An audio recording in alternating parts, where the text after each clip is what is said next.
Welcome to Small Gamer. I'm your host, Rob.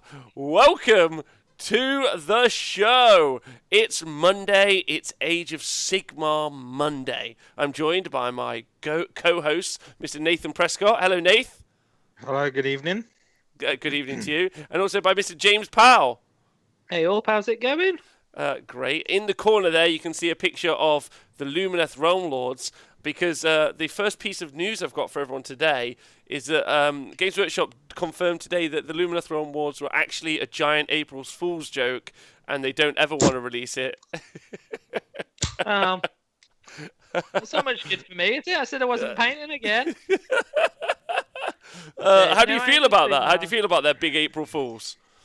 It's fine. I mean, they probably dragged it on a bit too long, I feel, at this point. But other than that, that's fine. Yeah? Yeah. It was obvious April Fools. They can't be real models with those hats. I mean, I can't believe that we fell for it. That's the real kicker. Everyone's there oh, what sort of rules will they have? Look at this battle report, and it's clearly all giant fake. Oh my God, they've played us, and it's been fantastic. Anyway, so there's a picture of the Lumineth there. To anyone who's joined us live, as people start to join us live, congratulations, hello, Halalex, big love to you. For everyone who is listening to the podcast, thank you for listening to the podcast, because you have made it so that we've just hit 1 million downloads on the podcast. Celebrate good times. Come on. Nath, how do you feel about 1 million people have listened to you talk? It's not 1 million people. It's like the story between the duck-sized horses and the horse-sized ducks. Oh my God. Knowledge-ize me. It's one person doing it 1 million times. It's not 1 million ducks doing it one time. Do you reckon? That's dancing, though.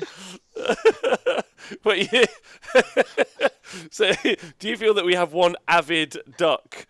One giant duck? Is that what you think?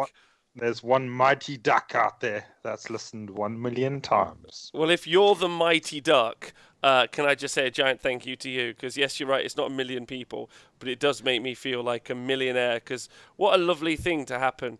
Honestly, it seems a bit surreal, and I know that there are other shows that have bigger downloads or whatever it might be, or more people who watch on YouTube. But for me, I think that that's a wonderful thing. And I'm happy with it to be 100 people listening, let alone 1 million downloads. So I'm just pretty chuffed, to be honest. Just thought it's a nice thing to start the show on, some positive vibes. If that's okay with you, Nath? No worries. Don't do it again. I'm sat there looking at you in a blue singlet, which I know comes from a service station in Australia.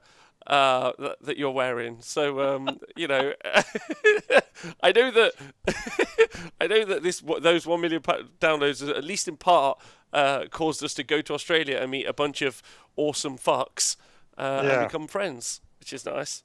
I bet one of them ducks was an Australian one. It is, probably. Yeah. So, hello, Gitley. He said this is the most Lumineth coverage we've had in weeks. Hello, Jabs. Brad Glover, Wargaming Dad.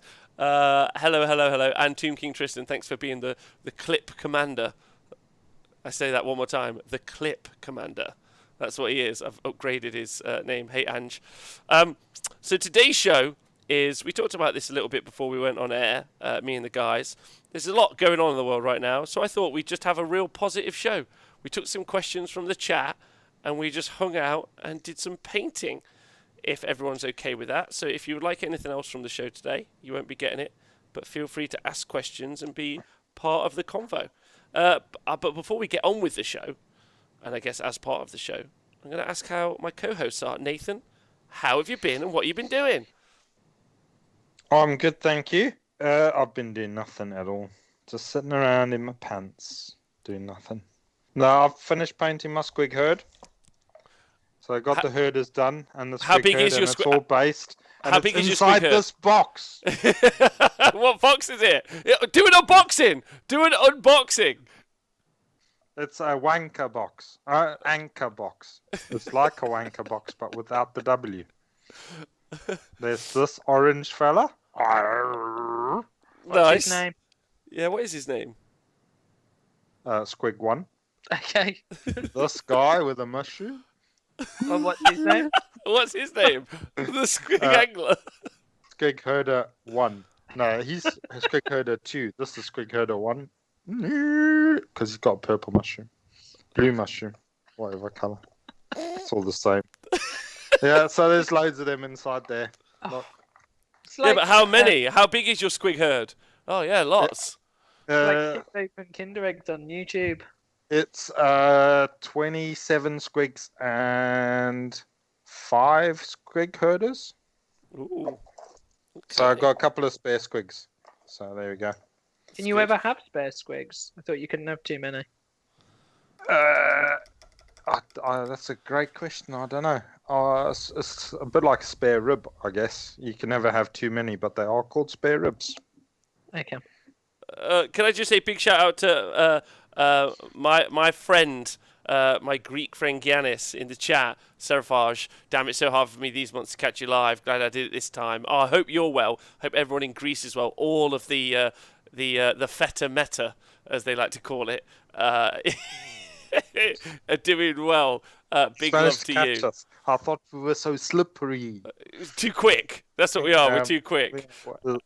Yeah, slimy, all quick. So, yeah, so you one of finished those all two. of your squigs. What's next on the list? Because you were painting hammerers last week. What the hell? Yeah. The hammerers are. I've done some of the gold on some of them, so I've got still some bits and bobs to do on them. So maybe I'll go back to them, but don't know. Just fancy doing some squigs. I only had the herders left to do, so and then the basing, so that's all done. Oh, perfection. Perfection. Happy days. Yeah. Have you played any Warhammer this week? Yes. What? Oh my God! What Warhammer have you played? I played against you. You did, which was a great time. I had a great time. What did socially distanced, masks on, gloves on. I don't know if anyone's ever seen Police Academy. I was actually wearing a condom over my entire body. Yeah, I looked like a worm.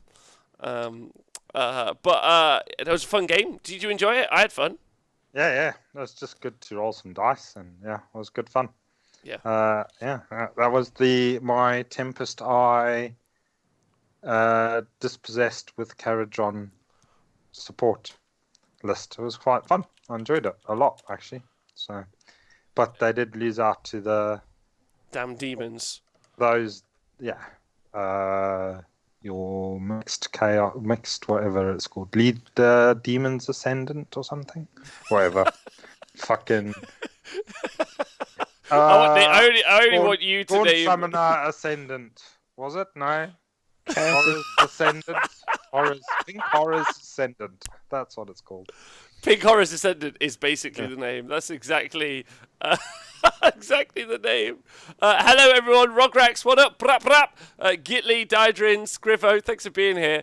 Okay, good. Yeah, we had fun. I played my Legions of Chaos Ascendant. We played Focal Points. Nathan brought his Sky Dwarves. It was a bit risky, but it was a bit of a swingy turn where the Kadai went crazy and Nathan couldn't pass a save. All of the Dwarves died, which was fun. But I think mainly I got kept in the game by having loads of Pink Horrors. Just spamming Pink Horrors.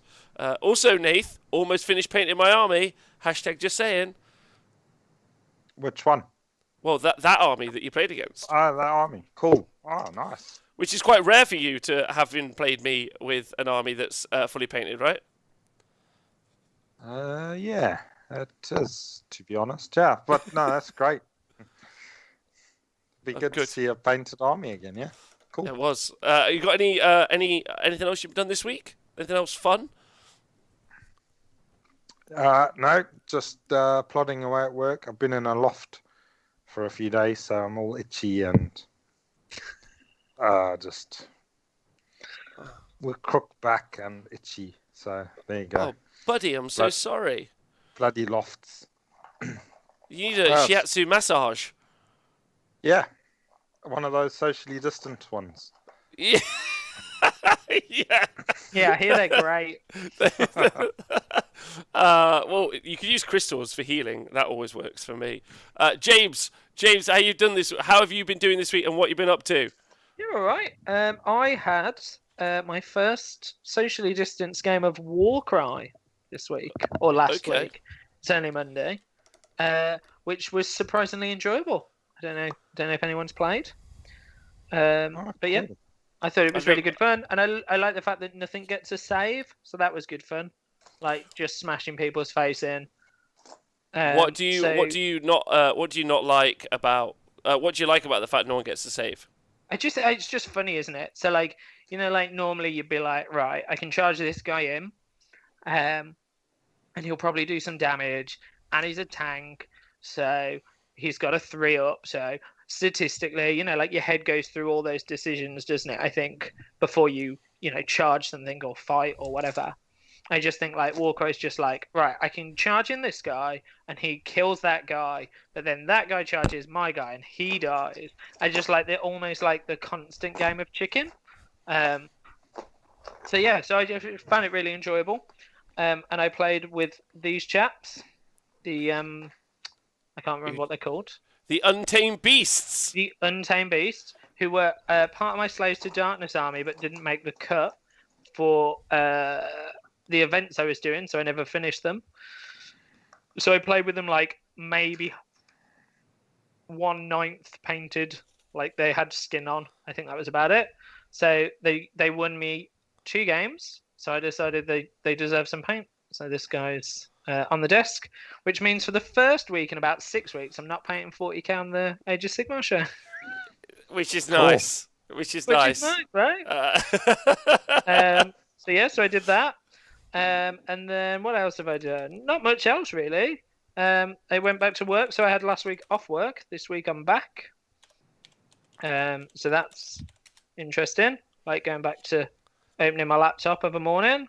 How's that feel? How are you feeling about it? Yeah, I think it's weird, right? Like I'm at the point, so I work in like my office that I work in, super social.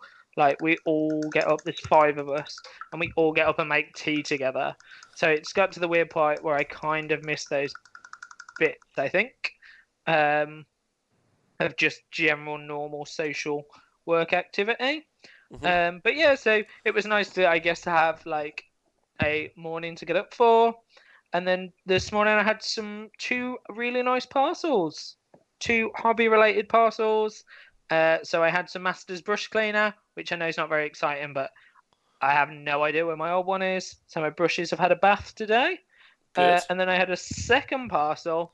I don't know who's in the chat, but some people had banged on about it. So I brought some. So I brought some of this Instar paint. I don't know if anyone can see that. What does that do?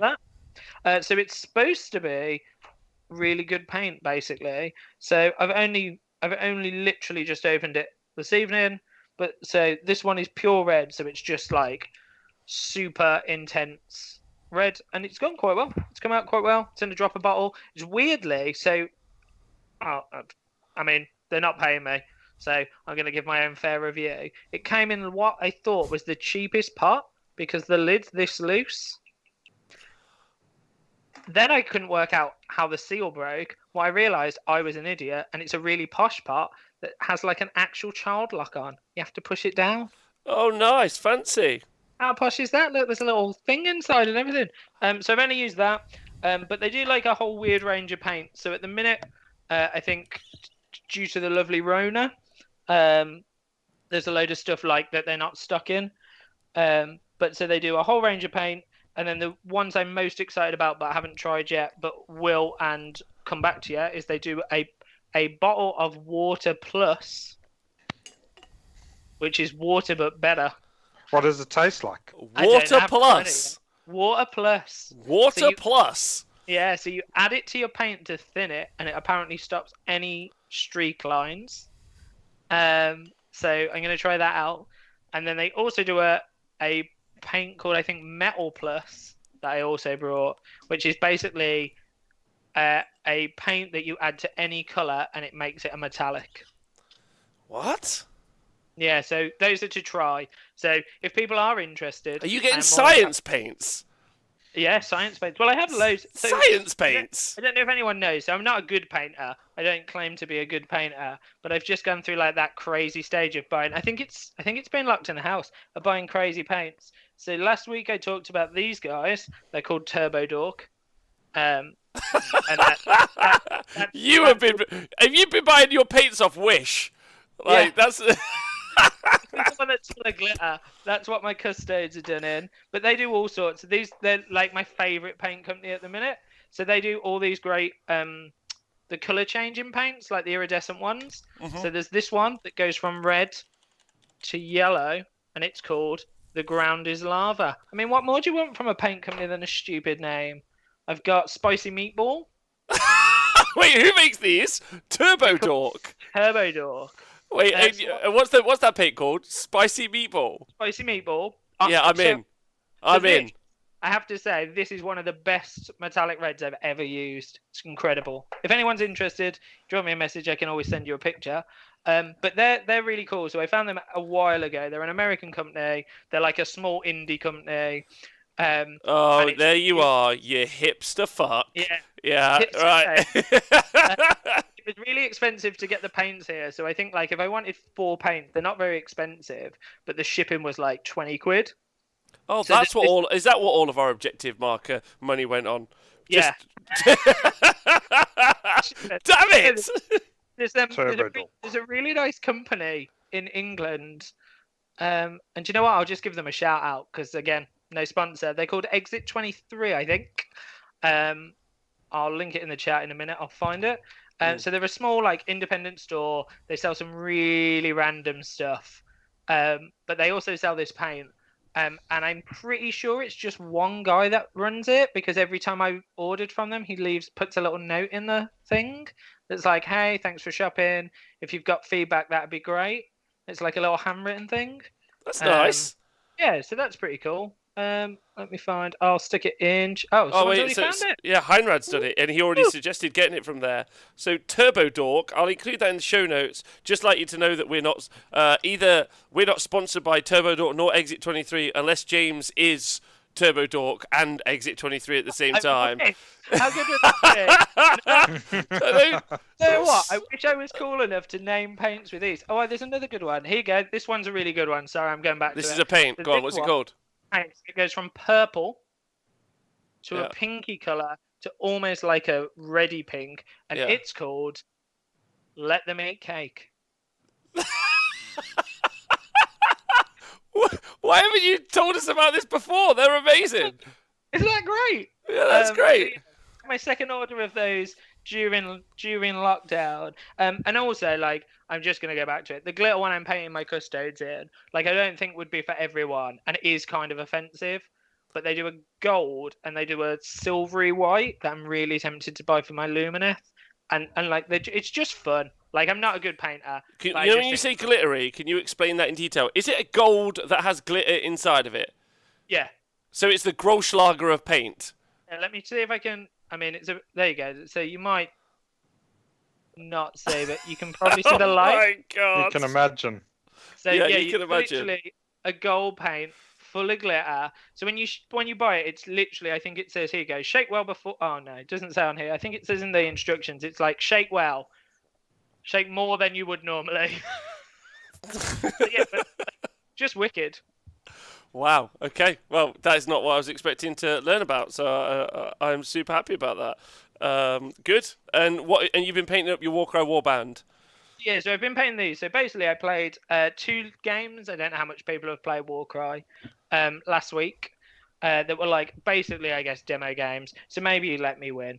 But it's just like, and don't get me wrong, like it's not if anyone's watching, it's not like a Sigma replacement or a proper tabletop replacement, I don't think. But it was so much fun. And actually, like, the weather's a bit rubbish, but if you've got somewhere where you can socially distance and play, like, it's so much easier, I think, than a game of actual Warhammer, because you've only got is it 9 models, I think, in a box set, unless some of them are smaller. Well, I can't wait to talk to you about some of the info that I want to talk about today, talking about small games.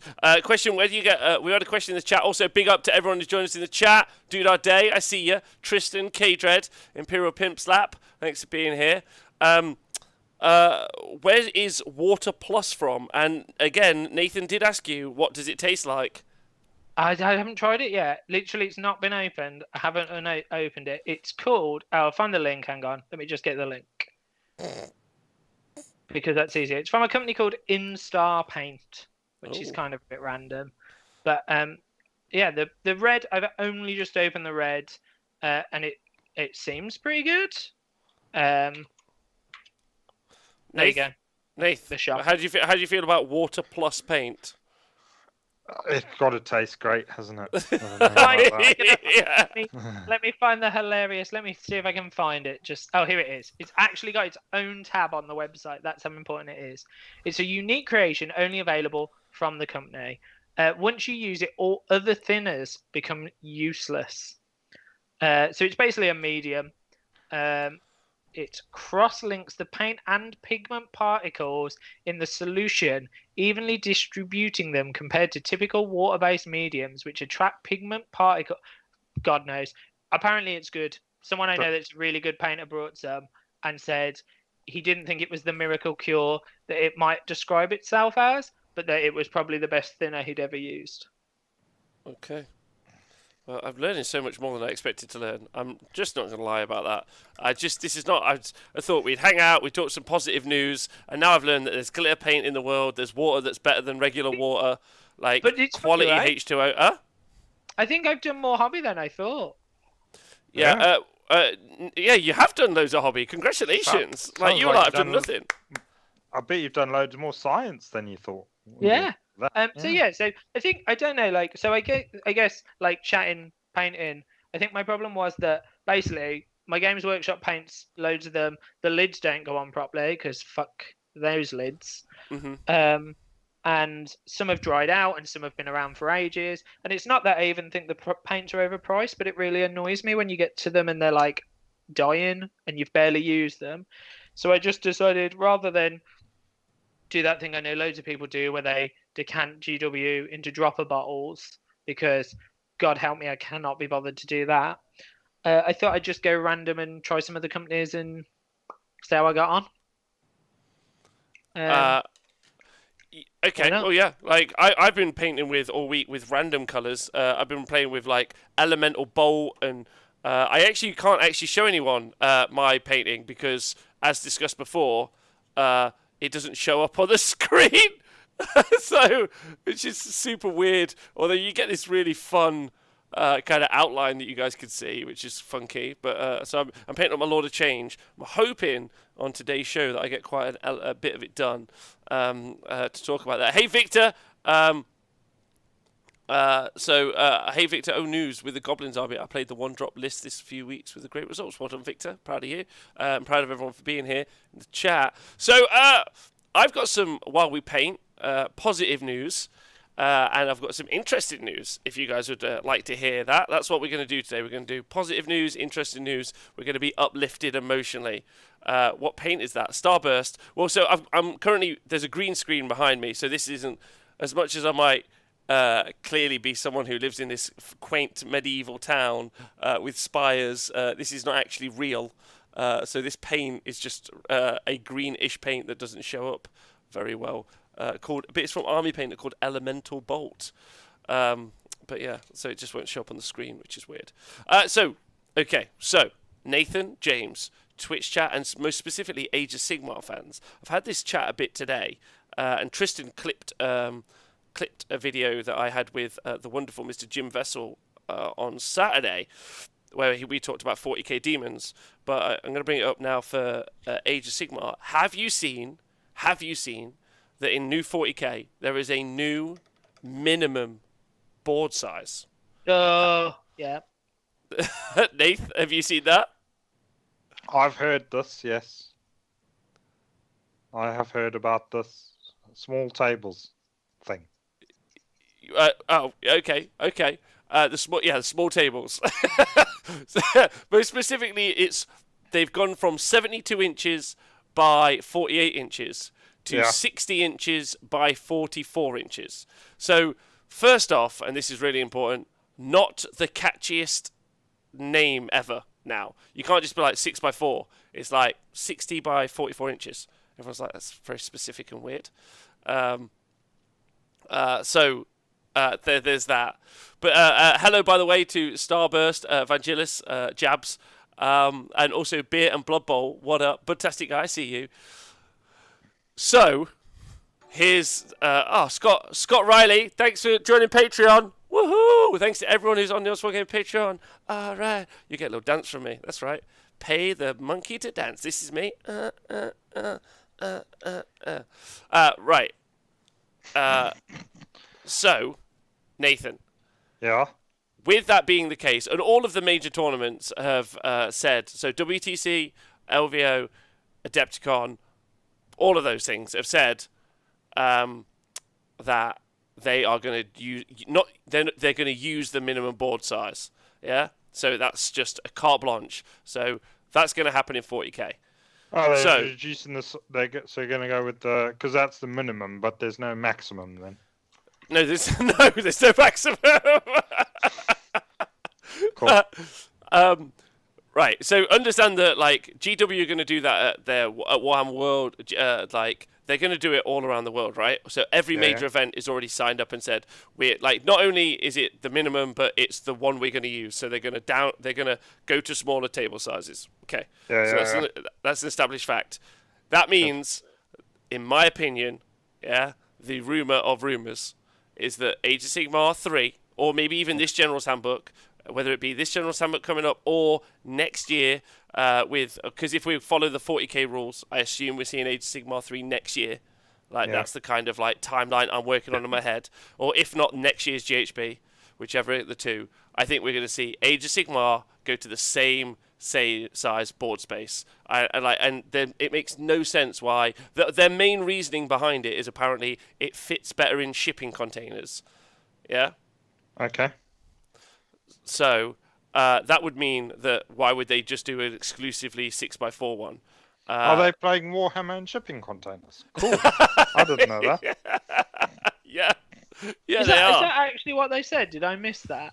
Yeah, that was one of the things that we've seen. Like, it fits easier in shipping containers. So they're definitely making boards then. Thanks for following, Fish. Yes. So, either them or one of their partners will obviously be making some mats or new boards. Or there's obviously there's the conversation that kill team boards. You can take multiple kill team boards.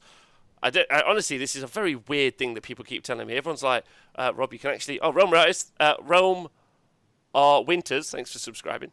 Mats do roll up. Unless the Games Workshop ones, in which case they fold up. But that's a different conversation. Anyway, so... So you were saying kill team boards? Real Mr. Winters. Sorry, and thank you. It doesn't matter about kill team boards. Thank you.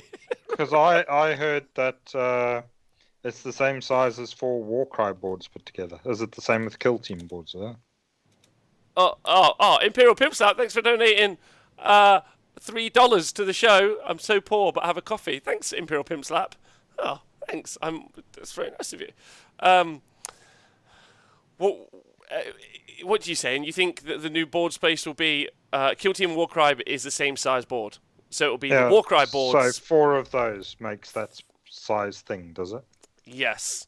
So my question to you and to everyone listening at home, for Age of Sigmar fans, because I've had this 40k conversation today, how do you feel about the fact that we'll be going to 44 by 60 inch boards?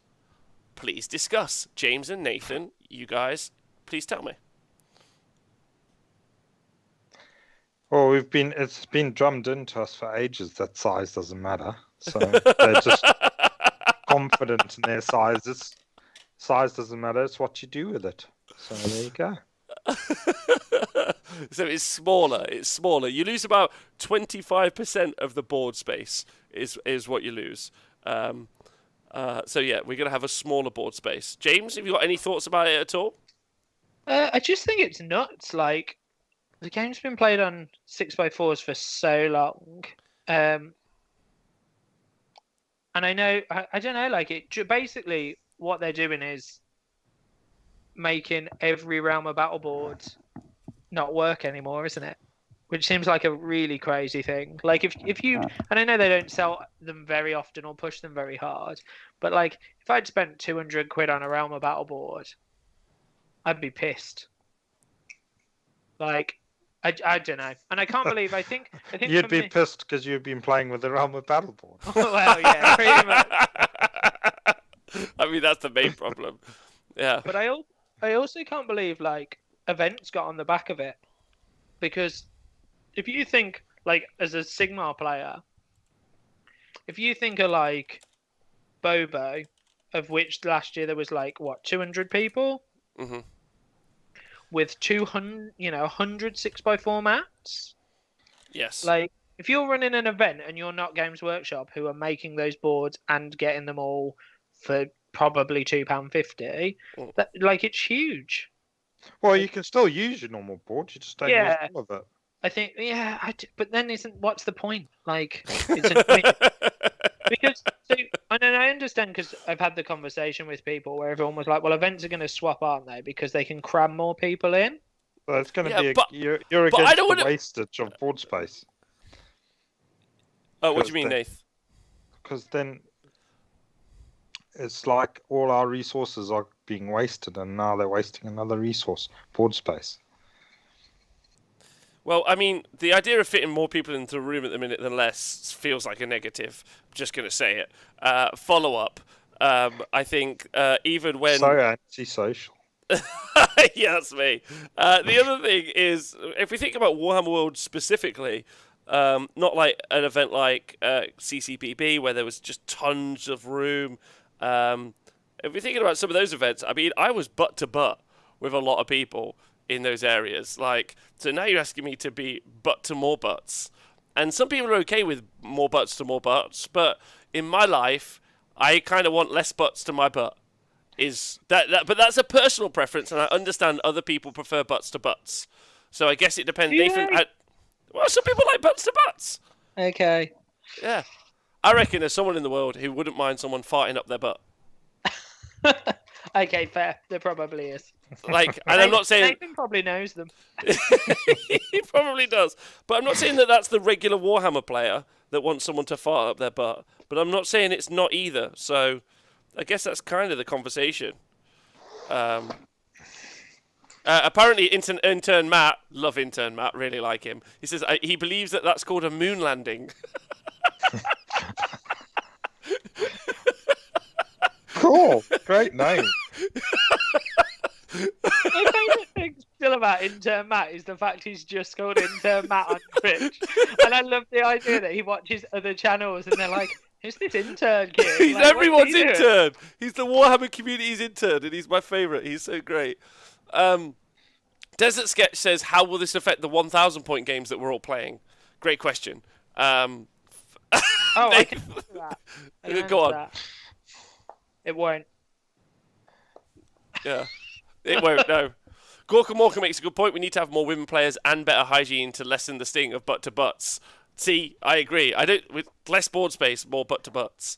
I'll see if there's anything else that's of use up here. More people equals more hand dryers, says Andy Dudd, which is important. It's a fair point for places that run 40k and AOS games, as long as it both need different board sizes. That's tricky. So I think that's the other thing as well. If you're running a 40k tournament and you're running let's say you've got a hobby space or like a club or a local gaming store, you're going to have to map out your 44 by 60 until Age of Sigmar flips over and goes 44 by 60 as well, right?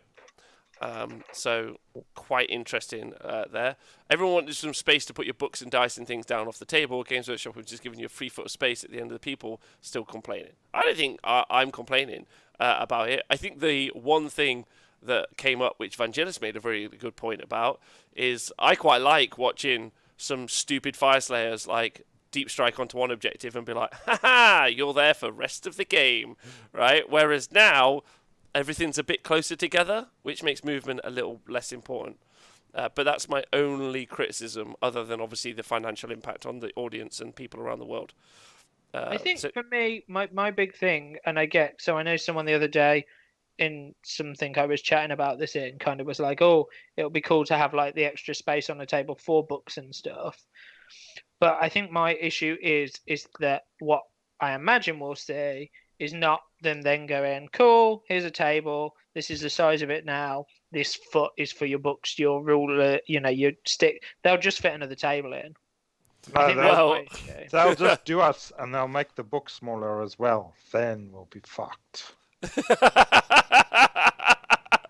What, tiny teeny books that you have to you just turn with your tiny finger? They will put it on the side and we'll lose it. It'll be like, then they'll sell you another one. It's cunning boy. It's alright, you get them all as ebooks now. Heinrad makes a good point that it would also obviously be a bigger financial input if they made the boards bigger. So that's a thing. That's fair. Yeah, I want pop-up books. I still want pop-up books. I think that's correct as well. Just like the minimum rules elsewhere in the world. So everyone's talking about the fact that it's the minimum rule means that it won't be. I feel like it has more of an impact on Age of Sigmar, and my reasoning for that is that I feel movement is more key in Age of Sigmar. Now that might be a biased statement in my thought process, but that's what I think. I think it has more actual real-world impact, Nath. Nath, what do you think, like, gaming-wise, like actual tactics, space on the board? Did you say real-world impact? Well, about a game, imaginary game. You muppet. No, it'll obviously change things around. Definitely. I think, like you said, with the Fire Slayers and stuff, it'll be a bonus to basic infantry now. That has to walk everywhere, and can't fly anywhere. So it'll probably make them a bit more effective, and then obviously flyers and stuff like that won't have such a big impact that they have. Deep cannot be able to walk the board in a turn. Yeah. Oh. Can I just say big shout out to Desert Sketch, because you know how sometimes if you've got small hands, the models look bigger in your hands. Then the models. Yeah, the models. Other things do as well, Nathan. Yeah, other things do as well. So that would be that. Obviously, your models will look bigger on the board because the board will be smaller. Surely that's a positive. Yeah. I don't know. Yeah. Do I want my models to look bigger? Well, I don't know. I'm not. Just depends if size matters. If Speckle's in here, he'll be able to tell us. Yeah, he'll be able to tell us. Yeah, that's a fact. All right. Okay. So the boards. Unless anyone's got anything else to talk about it, or ask about it, or say anything, have you two got any more thoughts on it? Because I've got the next bit, which is the, I guess, the real hot part of the information. Oh, okay. No, then. Okay. All right. So this one again is extrapolating out, right? Okay, and this is where it has more impact on Age of Sigmar than, in my opinion, it'll have on 40k. So in 40k, they saw some points increases to two different units. There was like a 25% points increase for an elite unit of Space Marines, so some intercessors. But there was a 50% points increase for a unit of Chaos Cultists, effectively horde-based chaff. And one of the reasons that it's been talked about on podcasts by playtesters is that they're moving away from having hordes because having hordes makes the game slow. Yeah. Okay. I don't agree with that necessarily, but that's fine. Where I think that might come into effect is we might see in 40k, we might see most of the horde units be almost pointed out of viability, or at least not very competent. But where that affects Age of Sigmar is if they're going to change the board space in Age of Sigmar, they might follow through. And this isn't doom and gloom. This is just a conversation. And the reason I wanted to bring it up was, I think if you're someone who's about to start a 180 gits grot army, I'd probably say hold fire, because if their general thesis is, as a company, making the board smaller and the armies more elite, will be better for the game, then I'm sure they're also going to approach that in their other game systems, meaning specifically Age of Sigmar. So how do you feel? How do you two both feel if big blocks of infantry or big blocks of models are something that is going to be not used as much in the next edition, if that makes sense, or is going to be negatively impacted? There's going to be a big points hike, right? Well, obviously, I quite enjoy playing with blocks of infantry that with the kits, and even my dwarves are really a bit like that. So it'd be sad to see them go, but it would seem maybe a bit strange if they're going to do it with points, just price them out of the game. Whereas you'd think they would just try and make them more effective and smaller unit size if they want the unit sizes to decrease. But Yes. I guess they have to start by changing if they're going to start like that, then they'll start that way, and then once they become aware that nobody's taking those units, then they'll start To improve them. Maybe changing the rules on them a bit or something. But I don't really mind if unit sizes are decreased again, because they have grown a fair bit. When we first started playing Age of Sigmar, I was taking my grots in blocks of 30 and 10 quite often, and 20s. It's only recently that they've sort of, where you start seeing the blocks of 60. Well, since the General's Handbooks maybe started, maybe from General's Handbook 2. But in the original Age of Sigmar, when we were doing like MoComp and stuff like that, quite often I'd be running them in blocks of 20 and that. And Wouldn't be having quite as many. Yeah, that was quite good fun. Okay. So. Well, I think there's a lot of people in the chat have got some thoughts. I'll read those out if you guys are okay with that. Yeah. So let's see. Maybe they're creating space for the old world as a rank and file game, says Marco. What size table are they going to play that on then? Circular. As a real way to fuck them up. Round table. Round table. Bases. But you can't stand at the edge of the board because you're on a square. Victor says here he's happy looking at his 200 grots. Ogres would be happy about that as well, says Desert Sketch. Seraphage says they need to pay attention to how they will change the big units. However, I won't lie, I do think that it will make all games quicker, except the ones that have a top player competing with another top player that have in battles frequently. So generally might have a more positive effect for everyone in game. I think that's interesting. I like the scenario games. Smaller games tend to be more interesting. I think that's cool as well. Personally, I like the hordes and would like to see them made more relevant in the meta or in the next GHB, says War Machine. So we've obviously seen horde discounts effectively go away in quite a lot of the battle terms, haven't we?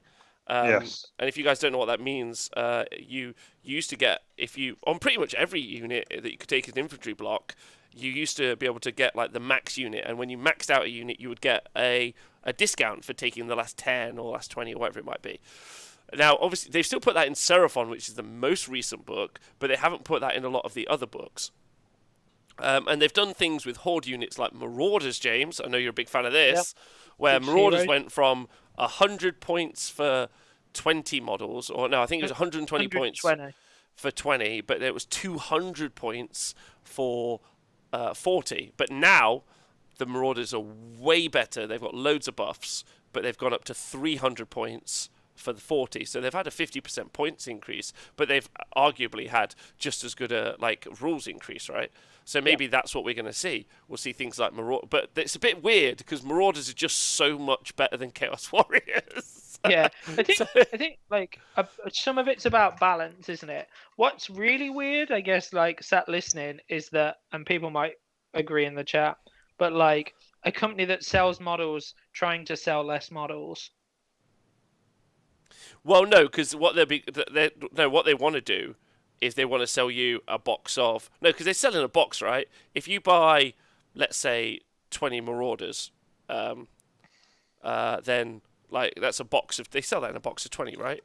Yep. But whereas if they're selling an elite unit like, let's think, a gun hauler, if they're selling you like 8 gun haulers, yeah, they're laughing.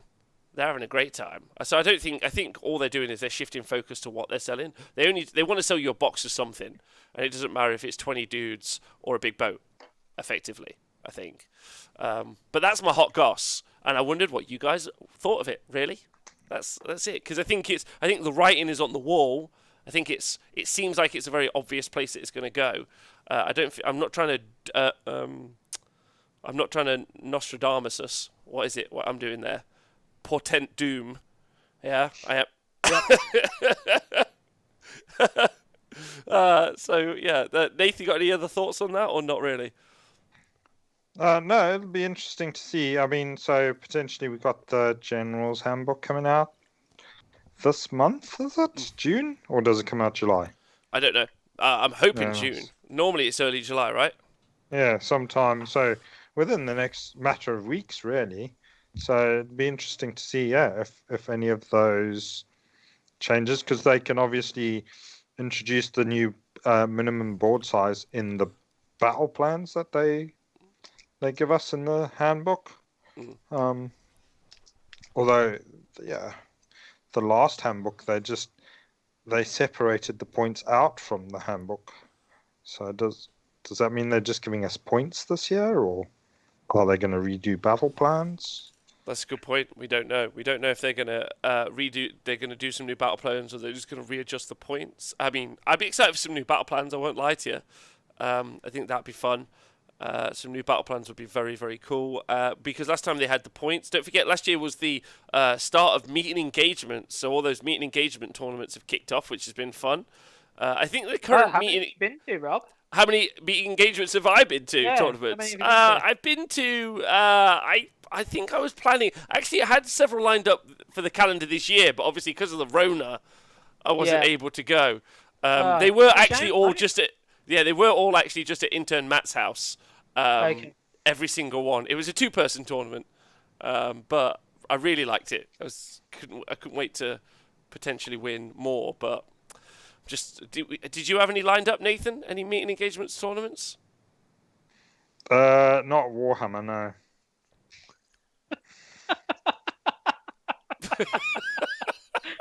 Took Rob a minute. It took Rob a minute, but we got there. I was like, what? James, you been to any meet and engagement tournaments? Oh yeah, great. Yeah, love it. Great Big game, great fan. guy. I honestly can't even. I don't think I even read the rules. I'm not even gonna lie. I think I saw it and went, "Cool, not gonna play that." Carried on. Stupid. Okay. I don't understand. Like when they wanted to do that, wouldn't you have just been like, "Cool, we're just gonna add like some specific battle plans for 1,000-point games"? They did do that. Did they? Yeah, they weren't very good though. That was. But the meet and engagement ones though. Yeah, they had them. Because there was all the other crap that came with it, like this unit deploys and all that. Like, just be like, "Oh, we'd like to promote smaller games. Here's 6 battle plans for 1,000-point only games. Have a nice day." Yeah. Enjoy yourselves. Run that tournament. Yeah. Stupid idea. I agree. Nathan, Real Mr. Winters and Dave Fraser have got a load. Also, big love to Dave Fraser in the chat. Got some questions. On Twitter this week, apparently you were throwing glitter at people. Could you tell us what was going on? Yeah, I got my glitter and my confetti mixed up. It was confetti I was throwing. Who were you throwing? Someone got married? No, I was backstage person for an online Zoom burlesque show.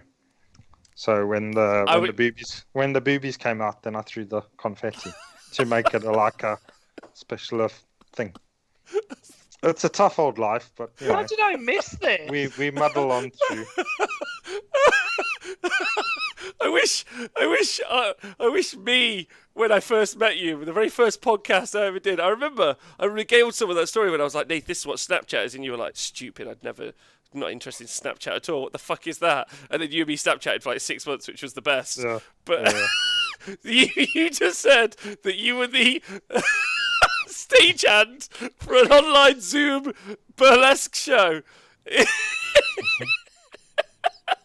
This is the man that said. This is the man who said there fallen. were too many websites. There are. I've not changed. That's not changed at all. Right, let's hang on. Let's stop. So So you were on a Zoom burlesque show. What was it Yeah. for? Burlesque. Burlesque. Yeah, but what? Like, do you normally go to burlesque shows, Nathan? Yes, yeah, I do. I Okay. go quite regularly. It's one called Glitterbug, which is they do it in the East Midlands fairly often. So Okay. yeah. And obviously they can't do it in their normal venues, so they're doing it online on Zoom. You buy a ticket and you watch people taking clothes off in their kitchen or wherever they are. There we go. And there's some music, and sometimes there's a strange fella throwing confetti in the background. Nathan, please tell me about the music. What is the playlist choice? Who chooses the music? Tell me all about it. Normally the person that's doing the show. So they'll choose whatever song they want to do their show to. That- It's just like a normal burlesque show. Yes. Well, apart from you're there as the stagehand, which I now picture you. Let me get. Just tell me if this outfit is wrong, because this is how I'm imagining you.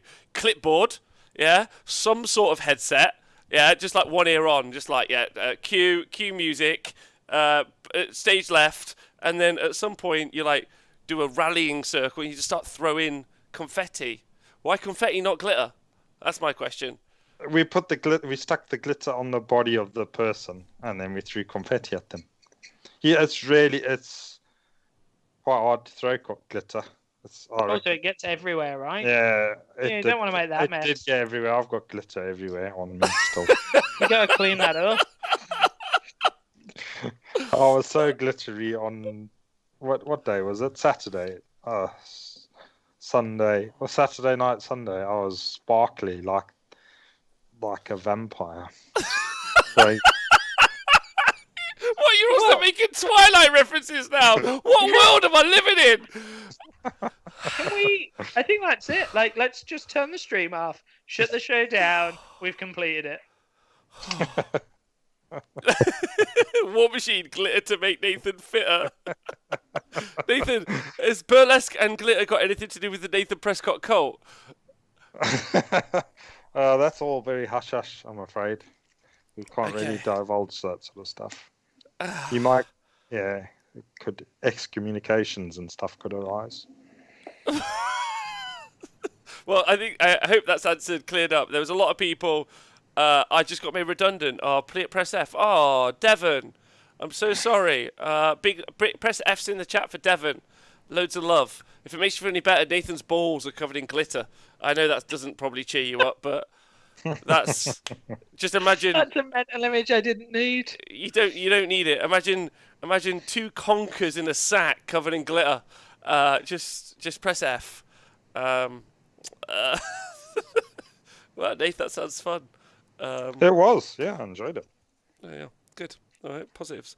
So some other Age of Sigmar news, if anyone's interested, is there's still none. How do you, James, feel that no Lumineth Realm Lords on the horizon? I know Gitley was upset about it. I know a lot of the elf bros out there are very sad. They've got money burning a hole in their pocket, wanting to throw it at Games Workshop. Is this making you want to buy more or less? I'd say, I guess, like, I know we've talked about it, so I've been doing some 40k, and like my big thing is that I'm not going to buy any more Sigmar till elves come out. But also, like, so my whole aim originally was that I was buying them this year, but not playing them till next year. Mm-hmm. So I was going to see that Slaves to Darkness Army 3 for the rest of the year. So I'd like some more information, I think. I'd like maybe an idea of like what the book looks like. But I can also wait because I'm not playing. So it'd be nice to have some, but I've got loads of other stuff to paint. So no, I'm excited for it. I'm still excited for it. It's still what I'm buying next. But no, I guess for me, like, no rush. But I think if I'd not had a load of stuff that I'd brought for 40k to paint, then at this point I'd probably be more not that Games Workshop weren't really releasing the thing I wanted. If that makes more sense. Yeah. We all have that first world problem of like, yes, Yeah. like I've been waiting for a 40k book for like 4 years. It still triggers me all the time. So, yeah, I can feel it all day. Big shout out Dan and Supervise. You just missed a great story. You should definitely scroll back. That's all up. Other AOS news. Do I Nathan's glitter balls constitute AOS news? Nathan, your glitter balls definitely constitute AOS news. Aren't they the most AOS news we've had since Arena started? Well, actually, glitter balls is what I call the Lumineth Realm Lords. So that's how I compare them anyway. Yeah, so that I think we might not see Age of Sigmar stuff for actually a few weeks, James. I think they might, in order to be staying on track, they might try and get all of the 40k current stuff out, and then womp out the new 40k, and then they'll put the new Age of Sigmar stuff out. So Yeah, I think it makes sense, right? Yes, because they don't want to leave it too long now, having announced the new edition to actually releasing the new edition. And seeing as they've showed off this week, they're showing off this weekend what's in the box for new 40k. I can't imagine the pre-orders for new 40k are a mile away, to be honest. So I think that we might see the crinkly conkers. Oh my god! The glittery gonads. Hey Chris, how are you? I hope you're well. Heesh, realm of glitter balls. Ooglu, realm of dank balls. Oh god. Yeah, so dude, Dan and Supervise, be super interested to know what you think about the fact that there's going to be smaller table trade Sigmar in the future, but in the chat. So yeah, no elves. No one's bothered. Any thoughts? You're just impatient. You want them. You're not bothered. Nath, you don't care, do you? But that means Gargants. That means Gargants are farther away as well. They'll probably come before the elves. So that's fine. Yes. What, the Gargants before the elves? Yeah, just to piss those little elves off. There's a problem though, Nathan. Yeah. If the elves don't come, then there's no elves to put in your pants. We can practice. There's other things we can practice on in the meantime. Okay. Them fishy ones and them girly ones that bounce around. So yeah, well, we've got stuff we can fit in our pants in the meantime. Okay, that's perfect. Yeah. Well, so that's the news. I know that there are some games going on. There is some TTS tournaments going on. I've played some. I'm playing this week with.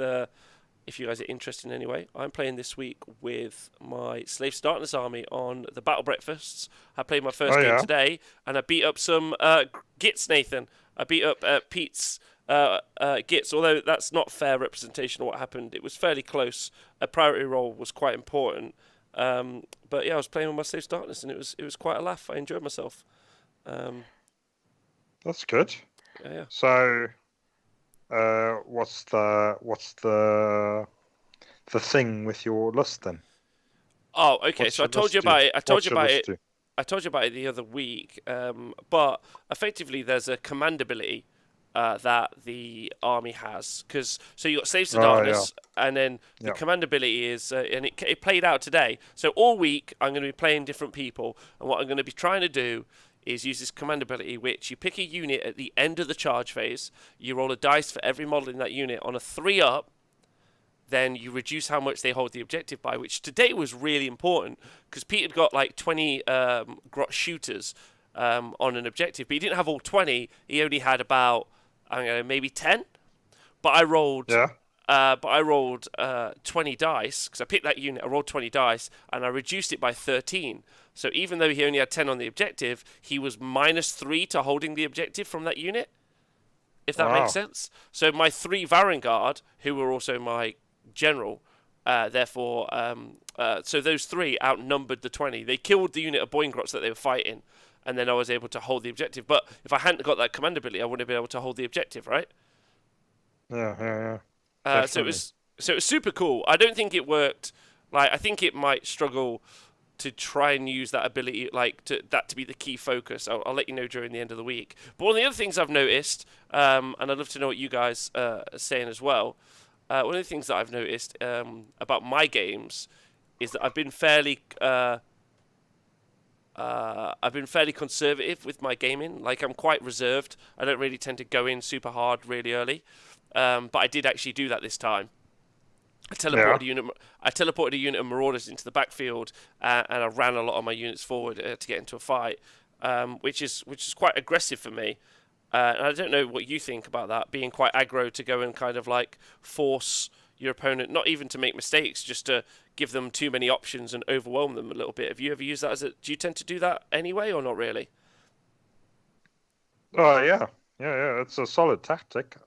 I used to do it, especially with the old gits, because they were super fast as well. So yeah, it's a good tactic to use with gits, especially against some armies like Skaven. You really want to get on top of Skaven and get in amongst them. Sitting back and trying to have a long range debate with them just doesn't work. So yeah, you're best off getting up. Of course, that does not mean do a Lovo though. Yeah. Yeah. When you got the alpha. Yeah, when you got the alpha, you got to take the alpha. Big shout out, Lovo. Hope you're well. Hope the family are well. Yeah, you got to approach in order. You know, got to don't approach backwards with your pants down. Definitely. Yes, yeah, I think so. I found that quite. So I'm going to try that all week, being a little bit more aggressive and seeing how that pays off for me, as well as trying to use the unit. But James, today was my very first day using Marauders, and aren't they great? They're just the best, right? Oh my god, everything I've ever wanted.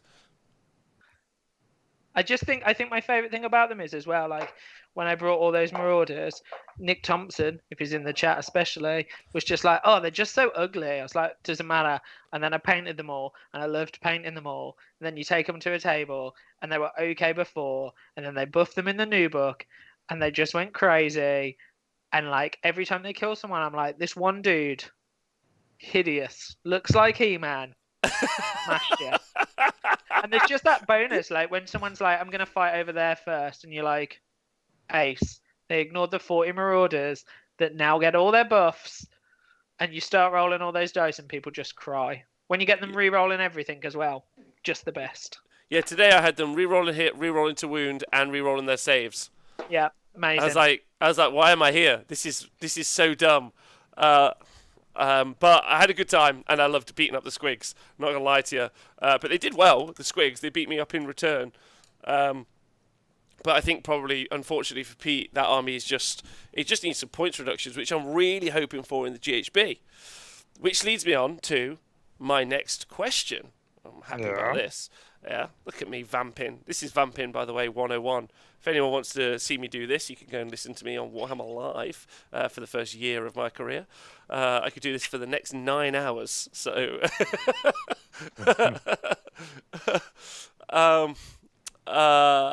so my next question is, I'll let you know, by the way, at the end of the week. I've also got a unit of Harpies in my list, who are 6 of them, that their job is to jump onto objectives and then run away from objectives, which I don't think I used particularly well today, but I'm hoping that works better in the future.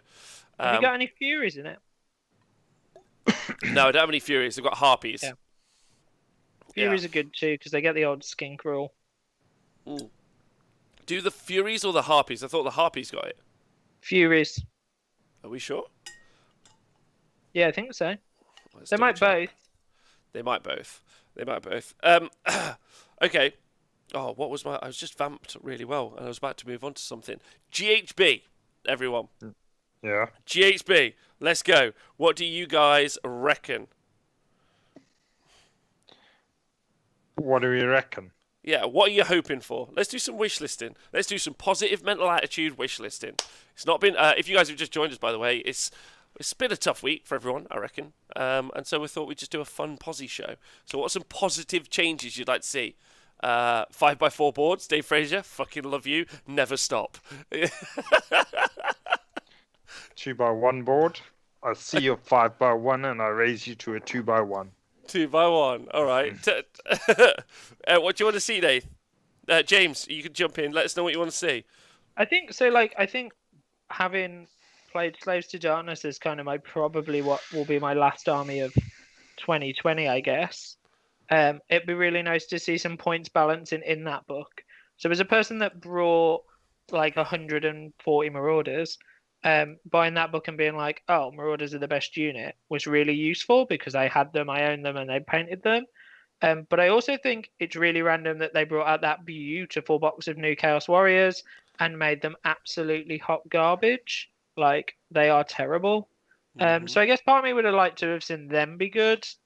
I think it'd be nice to see some as a long-term Stormcast player originally. It'd be nice to see them balanced out a little bit again. I'd like to see more meeting engagements because I think that's my lot. What? Because of all the tournaments you keep going to? Yeah, all the meeting engagements. All year I've been like, I'm going to hold a meeting engagements event and everyone's going to come. Now it can't happen. Oh, that's a shame. So I hadn't realised that. I'd even worked out like my 1,000-point army that deployed in 3 separate points, and I can't remember. I can't even jazz that out. I didn't read it. It was boring. I'm gonna see what everyone in the chat says, Nathan, before I get to you, if that's okay. Okay, yeah. Because there's a lot here. Real Mr. Winter says heroes being better. Azrak says Sylvaneth not being bad. So I'd mirror that. I'd like Sylvaneth to get some love, some big old love. Halalex says Seraphon can take Sylvaneth as an ally now. I hope in the GHB makes the reverse possible, so you can play Sylvaneth plus Croak. Scott B says another 40 points off an Eidolon, so they'll be good by about 2024. Shooting nerf, no more shooting when you are engaged. Wow, no shooting when you're engaged. Not sure about that. Nate, what do you think about that one? Well, that would change things up. Are we having a problem with shooting at the moment? Those Seraphon, are they a big shooty thing? Are they? Yeah, it's Seraphon plus the Flamers are probably the units people are talking about. But KO still, I mean, you can drop down and do a lot of KO shooting. It also makes their army rubbish, right? If you take out the shooting in combat. Yes, yeah, you effectively make it. Is it shooting into combat that they're trying to stop? I don't know. I have to ask about that. I'll see what they say. Sylvaneth to get a much-deserved rewrite and made fucking amazing. I definitely think they're not getting a rewrite, but I think they might get some points drops, which would be nice. So Requisite says, have you guys had any pushback about TTS content from Games Workshop yet? No, we have not. But you know, I don't know why we would. It's just a mod available in the game. Seraphon being nerfed into the ground before anyone getting to play them on the tabletop would be fun. Oh, that's harsh. Who was that? That was Dave Fraser. I think that would be funny. But also mean. Do you think without tournaments that they have any idea of what they think is relatively good? I don't even know. Do they ever anyway? It took them so long to fix the Slaanesh book that my Slaanesh army got put away for a year. I don't know if it even helps. Okay, so what do you mean? So you're asking about if Games Workshop know what's good because if they have any idea because of tournaments. I'm not sure. I feel like when they write a book, they just write a book and then release it and then think, oh shit, we'll deal with that firestorm later. I mean, normally you see the nerfs that come in the General's Handbook that affect stuff that was really strong probably 6 months or even longer, 9 months before that handbook.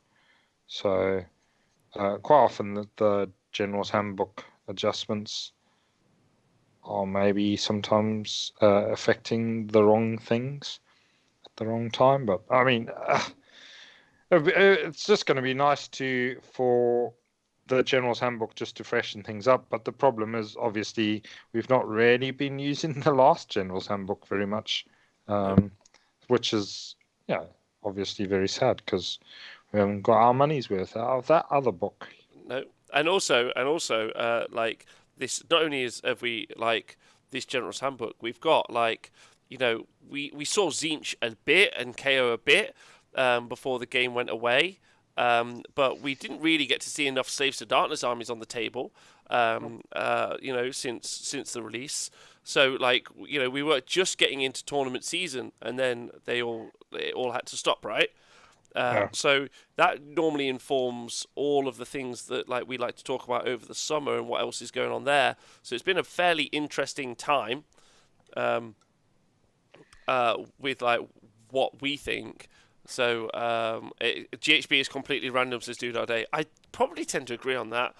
More Crusher to have points dropped because the big lad is overcosted, says Hook and Pin. They make a book. What? Biased. Yeah.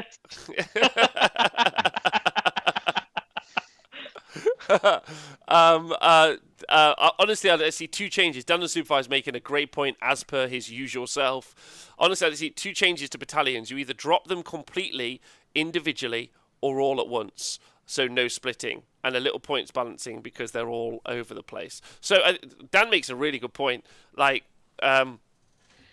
Obviously, battalions for a long time, you've been able to either drop the whole battalion as one so that I can drop lower than you and choose who goes first, or I've been able to piecemeal deploy them just until I need to deploy the whole one so that I can drop underneath you.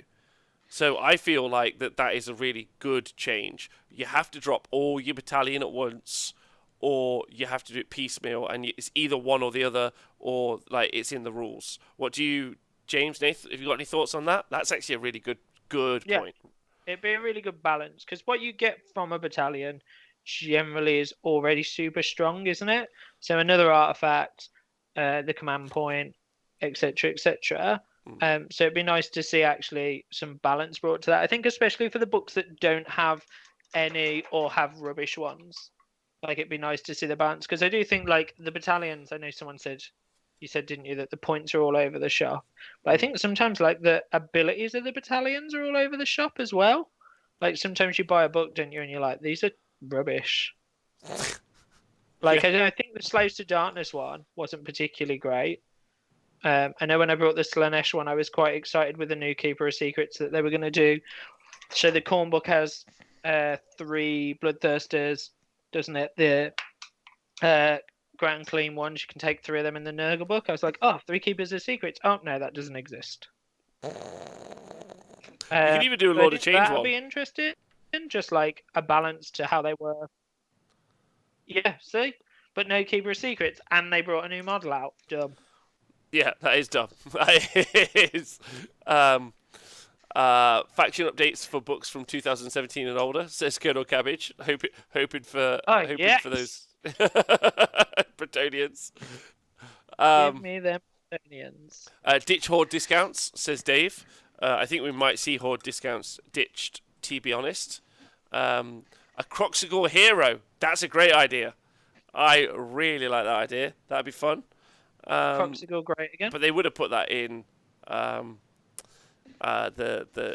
into the new book. We need some clarity on which turn Nathan throws his confetti into the boob battalion. Always at the wrong time, or whenever the boobs are exposed. I can imagine it's quite a high pressure job, to be honest. Someone scream if you get it wrong. Yeah, probably. I just make sure I drink beer so I'm ready at the time that's required. Vangelis says, can we get some Pax and Magmadross battalions? Like they said we could get Pax and Magmadross in that community article. I think if you're going to do it so you can have all steam tanks, you want all everything's right. Nath, where's your battalion for all Mangler Squig, Loon Bosses or Mangler Squigs? It's in the post, I'm sure. But that would be good, right? Yeah. It'll be in a white dwarf. Yeah, it'll be a white dwarf. Good balancing when they're in a magazine that some people buy, and other people cancelled their subscription to because it wasn't very good. It's not good. I'd like to see some Gits points changes. Beast of Chaos Gits. I think both of those two armies need some points adjustments in the positive. I'd like to see. Oh, do you know what? Actually, sorry. While you're doing Beast of Chaos, can they give me a hero that has more than 5 wounds too while I'm there? Yeah, you've got. What about the Doom Ball? No, don't want him. Want to go. Dragon Ogre. Dragon I Ogre want to go. Shaggoth. No, don't want him. He's ugly. Want to go. I want a goat with more than 5 wounds and a 5-up save. No, goats are small. You can't. Yeah, goats are easy to kill. People eat mutton all the time. Give me a Gorgon. Give me a Gorgon hero. That's what I want. Oh my Give me god. that. Goats. Why are you so obsessed with goats? I really like goats. I really want some for the garden, but I don't feel like I can keep them. I want a turtle after listening to Darren's stream the other day. Tortoise, sorry, he's got a tortoise that's got a wheel instead of a leg now, and he just seems great. I want one of those.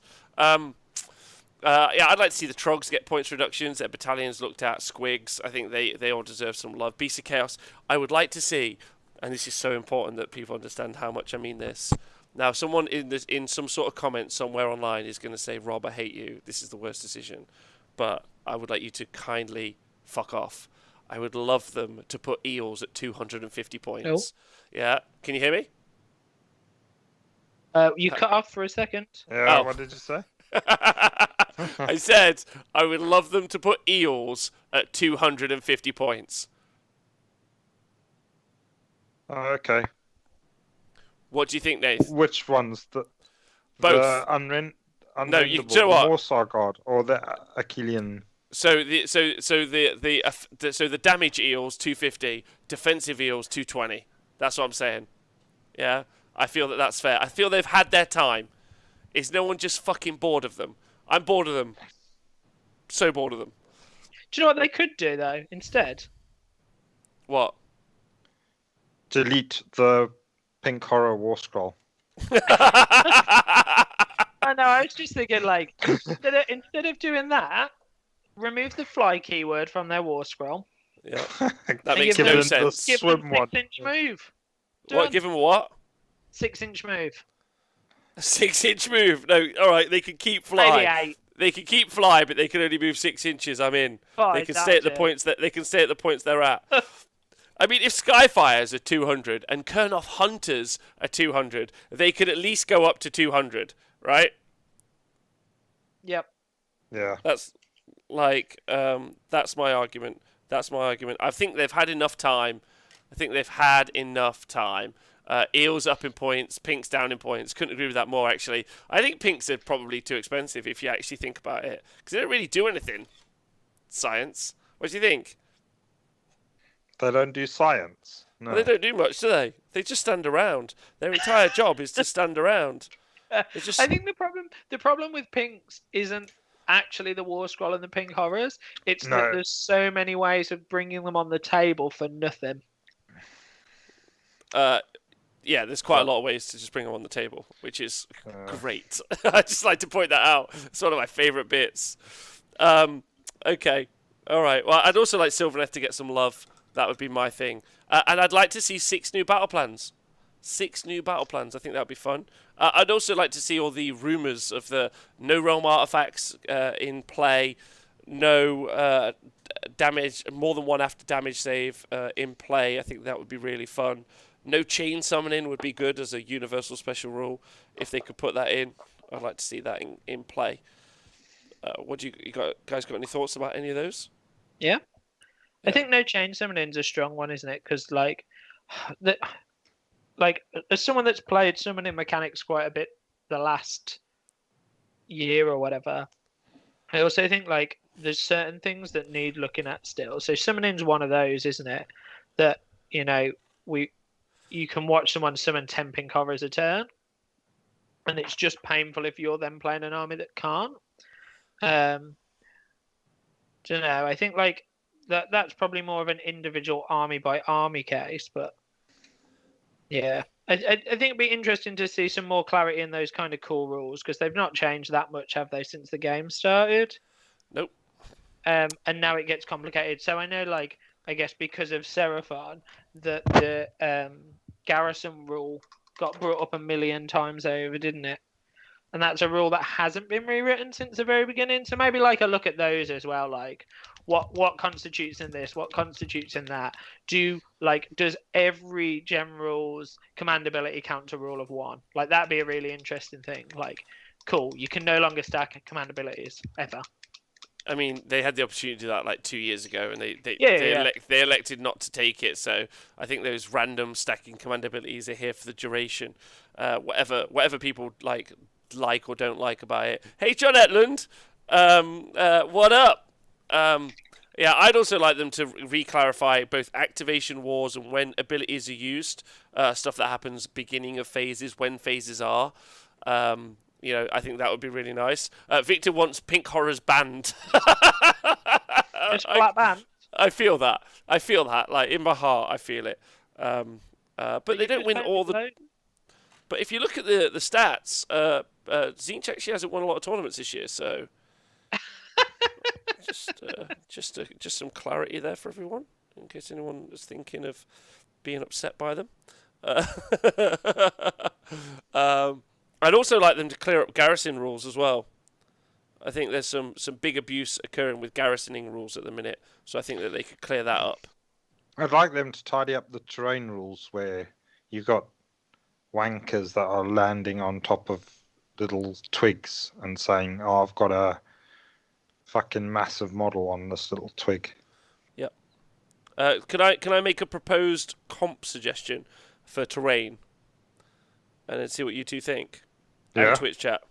This is my proposed comp suggestion for Age of Sigmar. Flying units can fly over scenery. Yeah?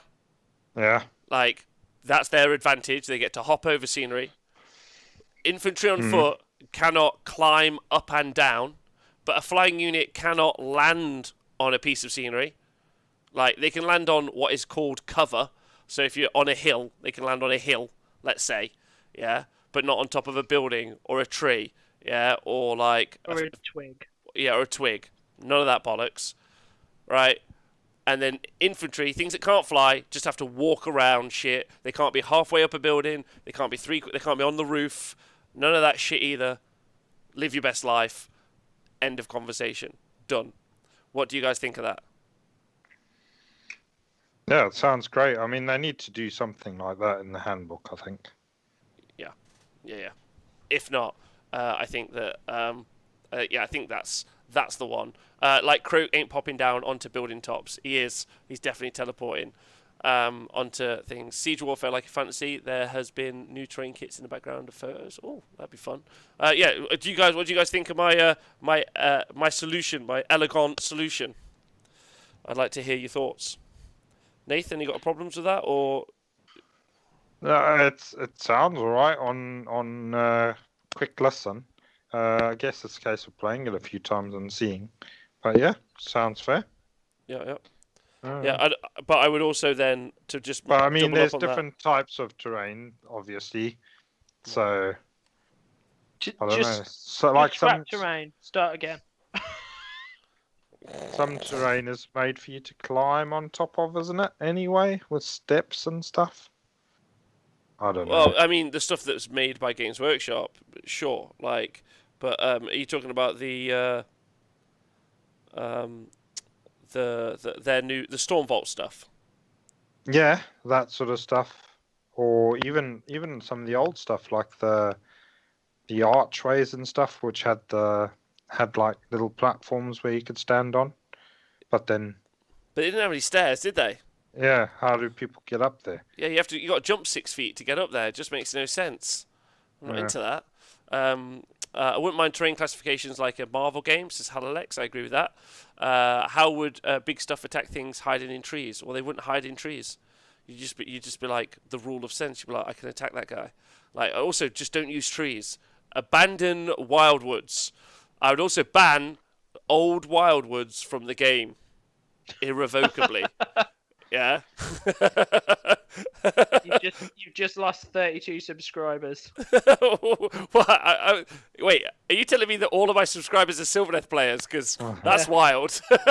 We're always nice about them. What do you guys think of that? You got any thoughts? No. They're thoughts. literally horrible. They're the worst model. Oh, what, the trees? Yeah. The old ones, like that thing where like it's like, oh, I haven't stuck the trees on because we all know they're a ball ache and I can't transport the 30 I have in a box. So I haven't stuck the trees on, but you can't walk here. And then you're like, okay, cool. And Do you then know that they have new ones, James? They have new ones. yeah, I've seen the new ones. Not bothered because no one's got those because they all own 30 of the old ones.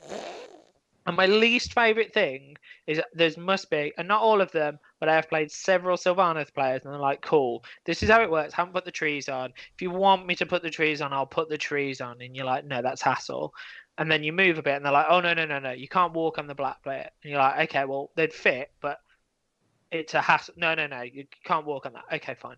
So you don't. And then they attack you, and then they use the black bit. And I'm that person that's like, oh, I can't bother to have the argument. So do you know what? I like that you're talking about a very specific incident in your life. Yeah, but do you know what? Let's not ban wildwoods. Let's not ban them. Let's just burn them. No. Let's build some sort of decorative. Nathan would I'm sure at this stage could probably organise it. Some sort of like theatre piece with all of the wildwoods and some sort of maybe like interpretive dance story to explain the horror of all To be of that. glitter. Yeah. Oh, I'm in. Oh, they could be clear. Yeah, I think so. Yeah, Vagilis is laughing at you. Bring back halflings, says K-Dread. All right, so it's time to open up the Twitch chat to questions. Questions from the chat. Don't forget, we're trying to keep it positive and happy today. Positive vibes. Useful advice. Yeah, Nath, are you still painting your hoppers, by the way? No, I'm painting rock cut Troggoths. How many? 6. Well, I've painted 1, so 5. Oh, nice. Nice. You Are you hoping... painting so much. Can we all get a big shout out to Speckles in the chat? Whoop, whoop. Woo! We were talking about you earlier. Yeah. Evening Grim Bases. We were talking about your Speckles. I'm painting up this Lord of Change, who you won't be able to see. But you will be able to see the... It's so funny. The other paint on him. This is fun. Look at this. Painting it with invisible paint. Invisible paint. I bet you haven't seen that. Lamium dry brush. So Imperial Pimpsat says, I'm looking for the best scissors to cut my mats with. I actually I'm going to just tear it with my teeth. Someone I know did cut some mats ages ago. I think with sewing scissors, work. Sewing scissors? Yeah, super sharp, aren't they? James, the real question is, and I would like to ask everyone else in the chat, is if we right now, if we went and made a bunch of 44 by 60-inch mats for the Honest Wargamer, would everyone buy them from us as opposed to supporting the company who's making us all buy them? And should we do that? I guess we could. It depends if people want them. We can look into it if people want them. I think people will have to have them at some point, I guess. But anyway, can we not just all go on mass strike and make them go back to 6x4 and have hilarity with it? Nah, because I really want to play. So they've got me. They've got me by the short and curlies. There's no seizing the means of production in this situation. I just got to live with it. Nathan, what is your favourite type of glitter? That's the sparkly ones. I like the sparkly ones. They're very nice. What, glitter? Is it all sparkly? I don't know. What's your favourite colour, Nathan? Of glitter? Yeah. Or just in no, general? Just what's your favourite colour? In general. Yeah. I like an olive green. Okay, cool. So there you go. His favourite glitter is olive green. Okay, did not know that. Next up, from Dun and Supervised, what should the next chamber of Stormcast specialise in? We know. What? How do we know?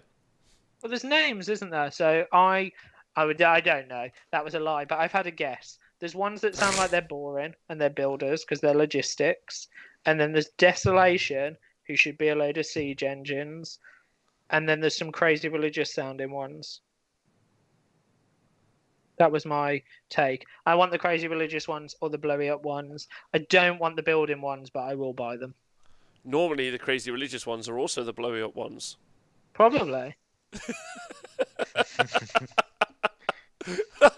But this is a positive show, so we're not gonna. It we're is. Not gonna I'm gonna go for Stormcast. So we've had building ones, yeah. We've had hunting ones. We've had magic ones.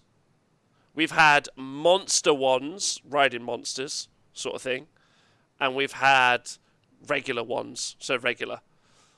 I think I'd like to go for like clerical ones, because someone has to be doing all of the logistics. Yeah, well, there is a logistics chamber, isn't there? They're one of the named ones.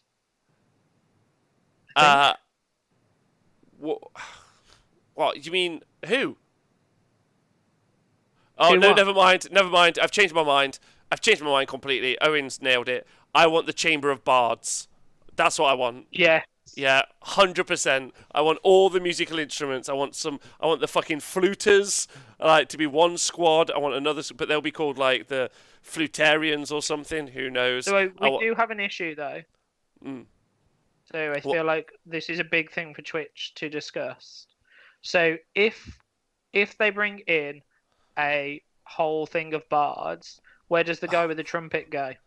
He Like, goes is in he there. in the normal ones, or He is goes in there. no? Because he's already in the normal ones. The Heralder. Yeah. Yeah, you make a good point. It's a good Does he argument. get to move? You make a good point. Well, the other Or- one. Oh yeah, go on.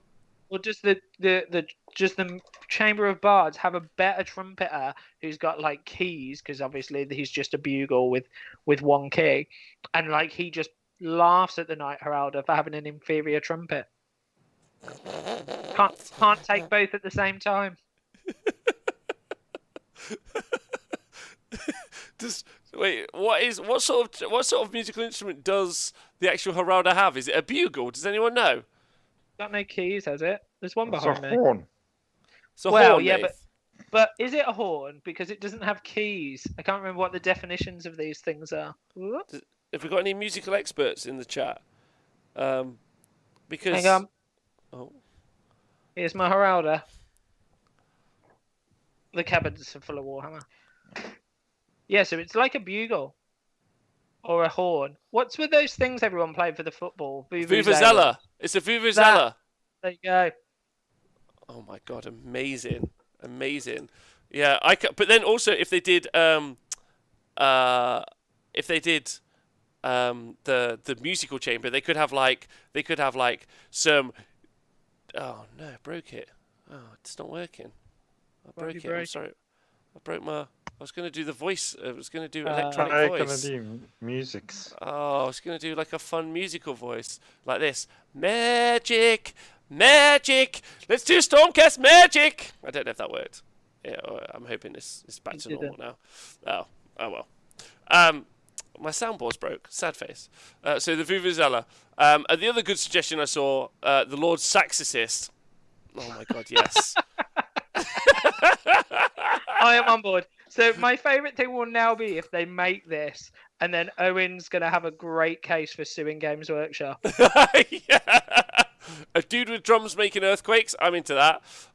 All the bards, the backstage caters. Nathan, they could make one like you. So like they could be all the Stormcast making musical instruments and some more just throwing confetti to celebrate The boobs.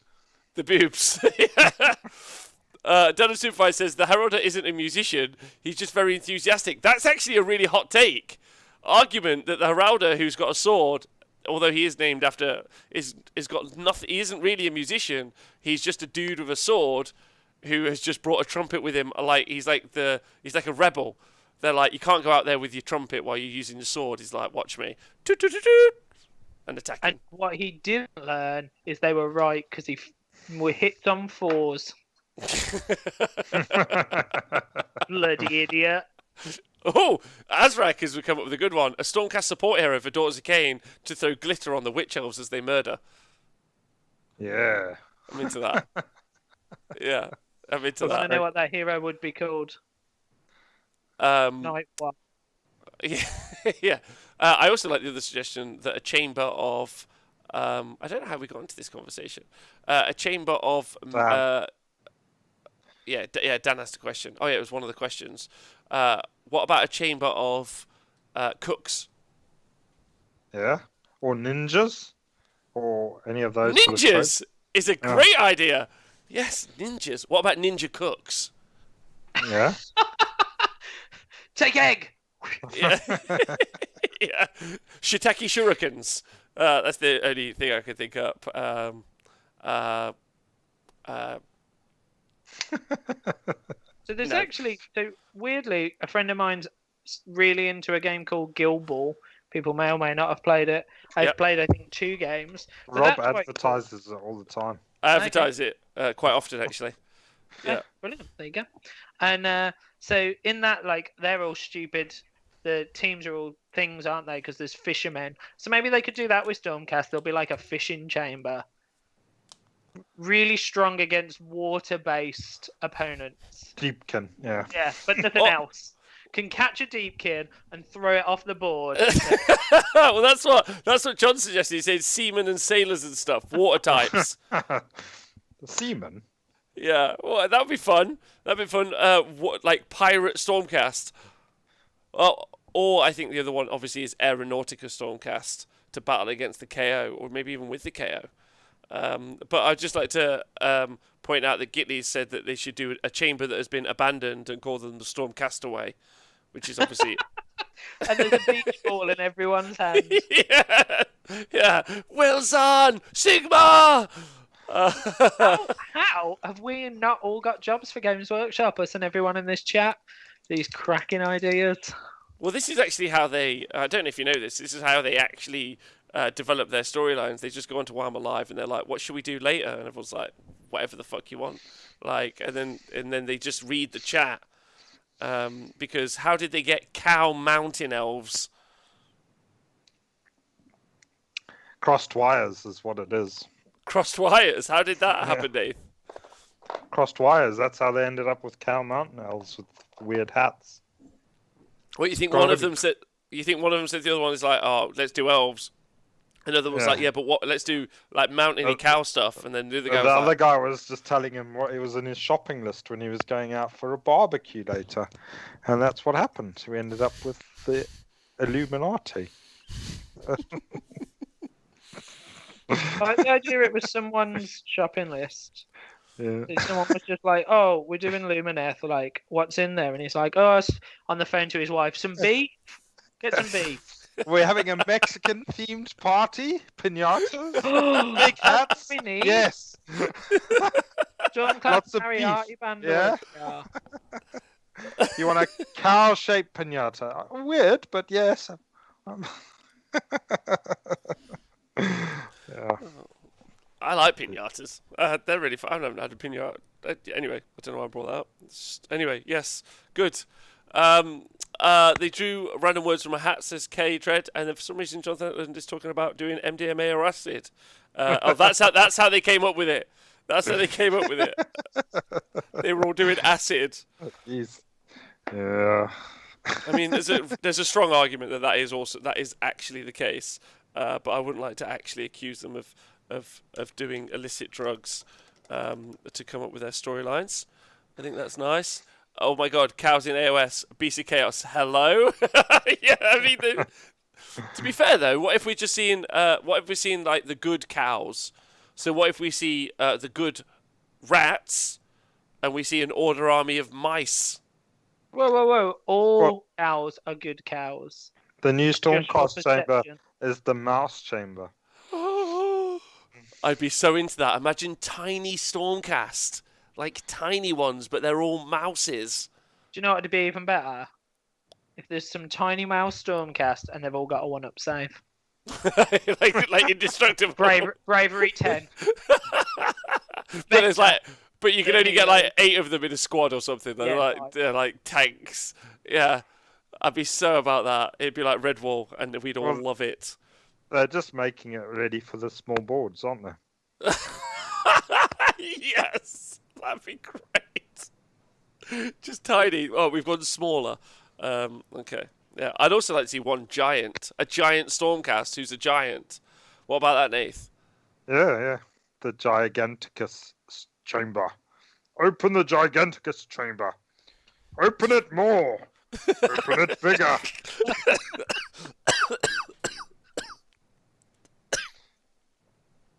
Yes. You're alive. Good. Jonathan says Games Workshop have milked the customers for a long time. At least they've now just put a funny spin on it, being all about cows. Oh God. Okay. All right. Next question. We've talked about Stormcast, I think, for plenty. There's some good ideas there, Games Workshop. For the intern that has to listen to the show, take those up to the higher ups. Scoot. Off you go. Not intern Matt. He's different intern. Toot, scoot. Toot is the musician chamber. Evening, Lee Bromley. Matt is a Games Workshop intern that's lying to us all. How do you mean? Maybe he's really a Games Workshop intern posing as intern Matt. Oh, what, our intern Matt? Yeah. Yeah. He's. I don't think he is. I think he's a regular Matt, but maybe he's a spy, a double agent. I think. I wonder how many people are going to take the fact that the board sizes for AOS are going to change seriously for next year, or like they're going to next year they're going to be like that Pikachu face. They'll be like, I wasn't expecting that at all. How could I have ever foreseen it? Where did that come from? Yeah, exactly. Do you want a law question? Oh yeah, please do, Nath. Right, I'll read you an extract. Oh, not from that one. Here we go. The Grand Tour. This is from the Caradron book. Okay. So the Lord Magnate Brock Grunson embarks on a grand tour of Sigmar's 3 cities and becomes the first Caradron to meet Sigmar's chief architect, Valius Mality, in the industrial stronghold of Greywater Fastness. However, in the wake of this encounter, Grunson abruptly cancels the rest of his tour and requests a special session of the Barak Nar's Admiral's Council. The results of this debate are not made public, but soon afterwards the Barak Nar trading enclave in the Greywater departs, to the great surprise and concern of the city's inhabitants. What do you think they talked about in the Admiral's Council? What have the Caradron got against the Greywater Fastness? They probably talked about you throwing confetti at people. Oh. That's worrying because I was thinking the same thing. Oh, damn it! It was been clear all along. It's a great question. So, do you think it's something to do with? Do you think that they left in consternation at something they learned, or do you think that they learned something quite important and they went off to try and do something about the important thing? So they. I mean, the fact that they've withdrawn all of their trading people. So, I mean, you would think if it was something like, they've seen a really nice invention and they want to try and copy it, then you would have thought, well, they'd just leave their trading envoys there and try and learn more about it. So maybe it's not that. So maybe they've seen something that they're worried about and they actually see Greywater Fastness as a threat, or maybe they think it's corrupted or something like that. I mean, the Caradron's main enemy is Tzeentch. So have they seen that Tzeentch have infiltrated the Greywater Fastness and are corrupting them from the inside, or what? Sorry, I'm just making sure I don't make noise. Yeah, that's a great question. I don't know. And also, I suppose the Caradron aren't particularly warlike, right? Like, they're mercantile at their heart, at the center. They're doing it all for money, yeah. So they would have seen whatever's occurring, they would have seen no profit in it, but they would have also seen that it's so negative. They realised it would have been so negative that they've lost their they've given up even trying to trade with Greywater Fastness are the ones that you would think they would relate to the most because they're the big industrial city, aren't they? Lots of engineers and guns and stuff like that. But also, Maybe- go on, James. I was just going to say, so maybe interestingly, like when we look at the models, so the old Empire models are kind of very like steamy, aren't they? Like steam based, quite basic. A steam tank's cool, but it still doesn't do a huge much. It's still a ground vehicle. So maybe they were just like, oh, you're inferior. Let's do one. We got flying boats. They got balloons. We don't need these losers. But you would have thought they would just try and do them over and Yeah, rip them maybe. off for as much money as they could get out of the poor excuses of. For cousins. Yeah.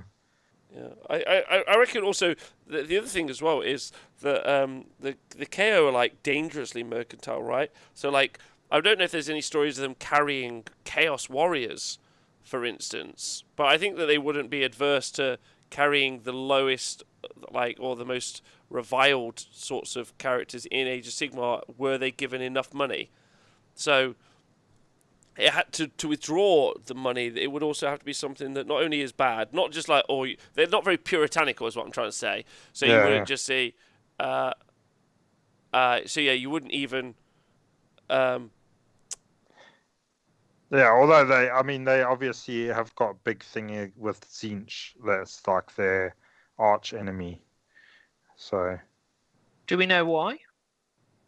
Well, it's just because Tzeentch are the ones that chase them into the sky. So they're constant battle with Tzeentch for control over the skies of the mortal realms, which the KO are winning apparently in the lore anyway.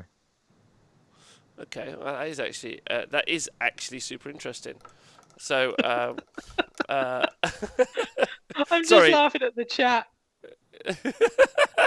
I'm just really enjoying the YouTube admin helping Yeah, that's me. what I mean. That Yeah, one. helping me with. We've got a lovely YouTube admin helping us to fix our Tzeentch stuff. So thanks. Sorry, our stream stuff. So thanks, YouTube admin. It's really nice here. So I'm pretty sure there's a lot more things saying that Architect Dude is a Tzeentch cultist, Nathan. And there's a giant Tzeentch magic thing in the city's layout. So maybe the entire city is built on a Tzeentchian thing. So that's quite interesting. Is that from the chat? Is that in the Tzeentch book?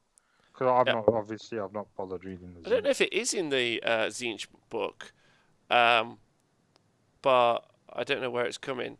Apparently, someone really wants to tell us that sieges are coming. So Deviant Mortal wants us to talk about the fact that sieges are coming because there's some terrain featured in the back of the OCR Bone Reapers book. But they actually did a community article on that, and they said that isn't new terrain kits, and they custom built that for that scene. So not to be rude, but maybe there is siege rules coming.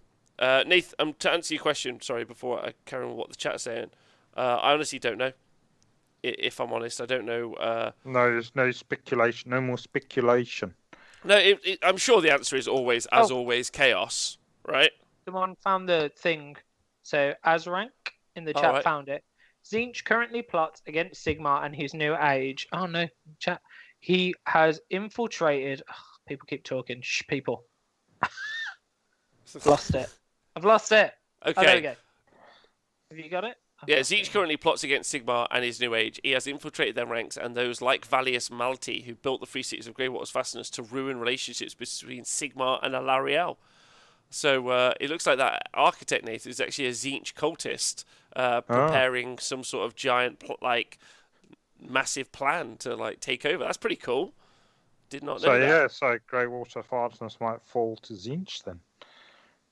And then that will be interesting. So then if you're playing Greywater, do you think you're actually a Chaos army? Yeah, I guess. Great rules. Yeah. I'll have a steam tank and Archaon. Done. Yeah, done. And only one of those models is useful. That's cool. Great question, Nath. Do you think AOS, says John Etlin, will move away from soups now that all armies have books? That AOS will move away from soups? Now that all armies have books, do we play soups? Do we? You don't see them that often. Like, you don't see that many allies, really. Oh, mixed order. He means mixed order destruction. I don't think you almost never see them. Yeah, mixed order you see occasionally. We saw it a few times at Brotherhood, but that was mainly because people wanted to use the models from the cities book, and they could only take one city's army. So then the second city's army just went as a mixed order army. So yeah, but I don't think that we see very much of them at all. To be honest, I don't think it's an issue in Age of Sigmar because they've made it so that if you run a narrative army, you run a competitive army, which is probably still one of the greatest moves they've ever done. I think. But still, mixed destruction, mixed chaos, and other stuff has got its place. But you are giving up a lot to run those sorts of armies, and they tend to be fringe cases, don't they? Because sub-factions plus battalions tend to add so much now to the game that those fringe cases aren't really applicable. Yeah, I mean, you've done those list diaries with Sam Morgan, and some of those lists do sound really cool. I really enjoyed the destruction one that he did. And mixed order is obviously always good. Got some good options. Just because of the vast range of war scrolls that are in order. And the unique ones, right? Like Marathi is so incredibly unique. And also, like, when stuff has got all of its value baked into its war scroll, and you don't need the bonuses. Like, Mortek Guard are good, obviously. But Mortek Guard with a 3-up save, with their sub-faction, that's where it starts to get a bit wild. So I think... like, you don't tend to see it anyway, is what I would say. Evening JBM, he pops in and says, just popping in to wish everyone the best and hope you're all doing well. I'm doing great, thanks for asking. So I don't really see much of it, so I think it's a fine. I don't think it's an issue, which is nice. So what other questions have we had? Obviously, YouTube admin was giving us loads of questions. They realise there's no real cannons. Greywater equals Greece. Poor Brock. I love his mustache, but guns and top hat. You see Brock more in that book than you ever see him in the game. Yeah,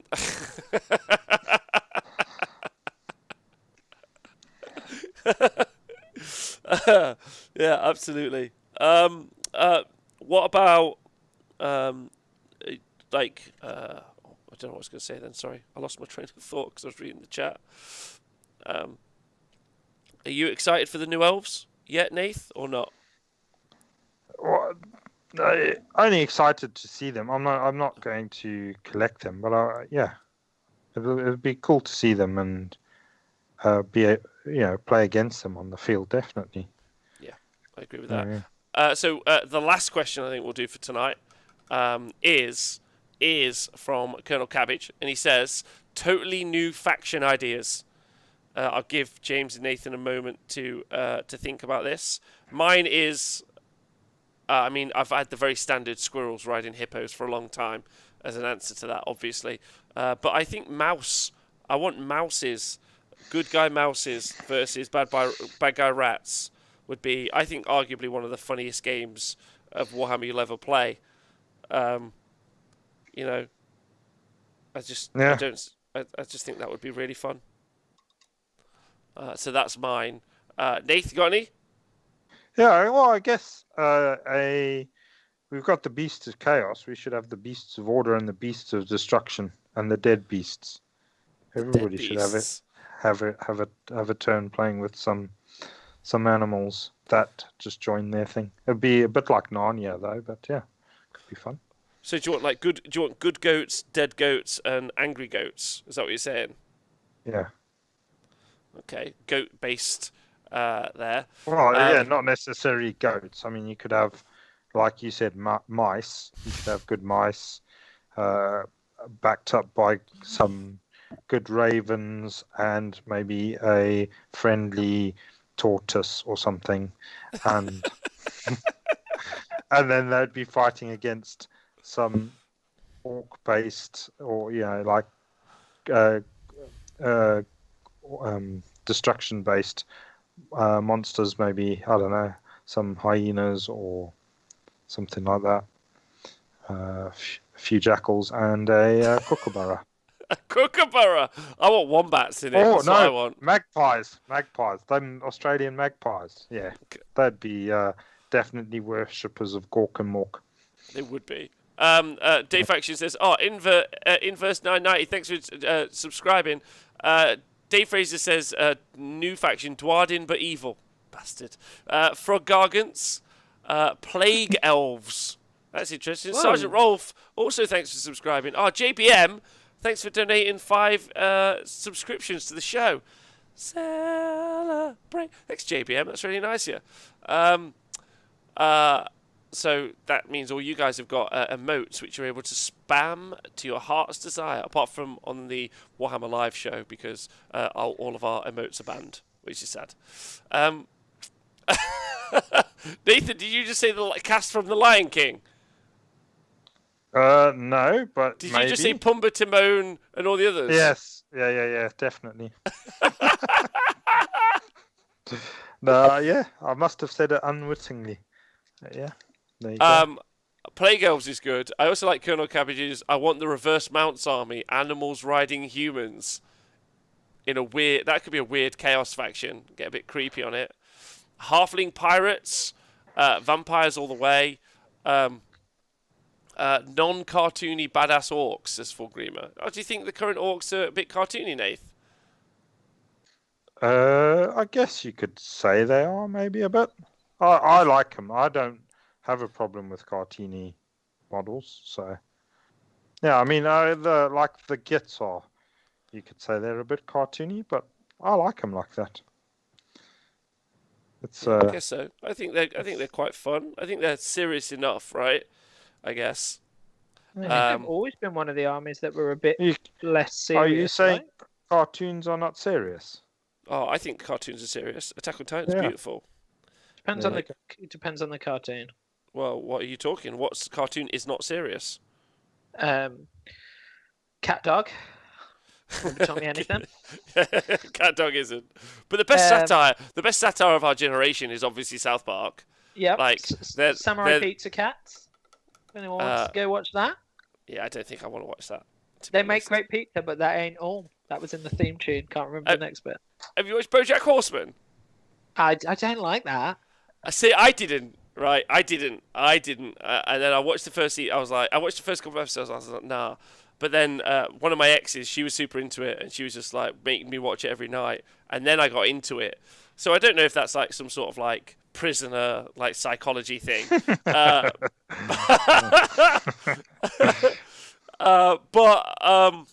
it eventually gets better and better, right? Like, and then you kind of get used to the dark horse humor. If everyone's got some free time and you want to waste a bit of time watching BoJack, effectively it's about a horse who was a star of a TV series, but then 20 years later, when he's not a star, he's kind of a drunk and drug addicted ex-celebrity who has some real personal issues, and it goes through his kind of destruction of the people around him in a really dark and twisted way for 6 or 7 seasons, and it's not uplifting in any way. It's super dark. So we shouldn't have talked about that today. We should. So, I mean, that sounds like the cartoony orcs. All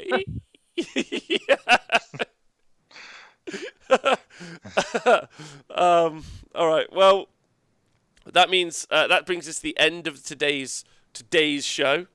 It's been perfectly useless, which has been the point of today's show. So thanks to Nathan and James for doing it with me. Anytime you need a useless show, I'm sure I can help you out on that. Well, Yep, you asked the most lore-related question. You two brought it to James brought a hobby with different paints we've never heard of. You brought lore questions. Like, you guys crushed it. You guys are brilliant. Thank you so much. Twitch chat, you crushed it. You guys are great. Thanks for being here and having a great time. All of you. I've seen you all. So Halalex, thanks for doing it. Nathan, can you help you out throwing glitter and all? Yeah, exactly. Yeah. You guys are brilliant. Thanks to everyone who listens to the podcast. Thanks to everyone who subscribes. Thanks to everyone on those Patreon. Couldn't do it without you. I've got one big shout out to make at the minute. I reckon I've seen some great. This is my end of show shout out. I've seen some great conversions being done by our man Tomb King Tristan at the minute on Twitter. If you haven't seen them, so Tomb King Tristan, if you want to follow him, just been doing some amazing Cities of Sigmar conversions, which I'm really, really enjoying. Turn some Mechanicum stuff into flyers. Nath, you got any shout outs? No, not tonight. Oh, James, anyone who shout out? Be here next week when I'll tell you if water can be plusable. Yeah. Great clickbait. To get. Yeah, there we go. Next week can water be plus better? You know, remember like when Apple added an I to everything? Maybe we should just add pluses to everything. Water plus. Please join us please join us next Monday for the AOS Monday Plus show. Yeah, sorted. That's what I want to call next week. Yeah. So see you later, everyone. Vangelis, Azrak, Speckles, you gorgeous man. Halalex, Elm, Devon, Dude Our Day. Oh, Dude Our Day. Battle Chode, Colonel Cabbage, Malekith, and John.